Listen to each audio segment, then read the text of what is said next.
It's the country's most popular sport, but participation in youth football leagues is dropping over the last decade. The number of high school boys playing tackle football has fallen more than 10%. Former NFL player Jack Brewer joins us now to react. Good morning, Jack. Good morning, guys. How do you balance the concerns that parents legitimately have about tackle football with the idea that, look, there are helmets that can keep the young men, and in some cases girls want to play as well, safe? How do you balance all that? It's tough. You know, I've been coaching football and playing football all my life, and so, you know, the sport has done so much for me and my family, but I have to be real about it. And I don't allow my 7-year-old son to play tackle football. The head injuries, you can't not deny. Those that get on TV and try to deny the concerns about head injuries in football usually are probably working for the league or getting paid some money for doing it. They can't be sincere.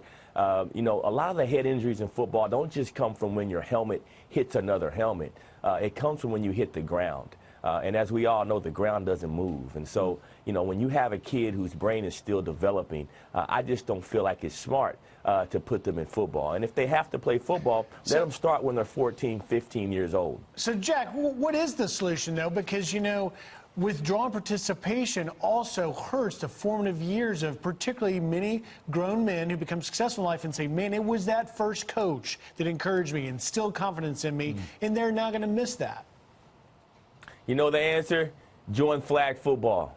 If you know, we talk about tackle football rates that are declining. I think it's 10%, but flag football rates have increased over 30% during that same period of time. And that's because the game is a great game. You know, you can get out there, you have an opportunity to learn plays. It's probably the most complex game in the world, team sport in the world. And so football is good for America. Football is good for youth. Let them play flag football while they're developing. If they're good enough to play tackle football once they get 14 or 15 years old, let them step into that. The game is changing anyway. You can't hit quarterbacks anymore. There's no more helmet to helmet. The game is getting closer and closer to flag anyway, so let them develop through that.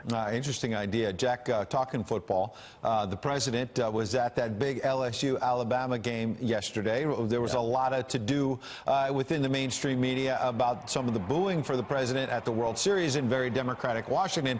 But I guess when you get into SEC country, it's a different story, sir.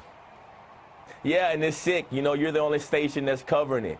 That's why I stopped watching the others. You know, the sad thing about it is across our country, you know, African Americans, Hispanic Americans, there's so many racial groups, and all they have looping on their TV is CNN and MSNBC that show them what happens at games like the baseball game. But President Trump was welcomed with open arms. God bless America. He's working for this country, and I love to see that. All right. All right, Jack, thank you very much. I'll give you just 10 seconds. A big prediction of any kind in the NFL today? Hey, Jets, Giants, somebody has to win, so I'm hoping my Giants bring it home. They're calling it the toilet bowl here in New York because neither team is very good. Have a good Sunday. Thanks, Jack. I can't say that. All right. I said it for you. Thank you for coming in.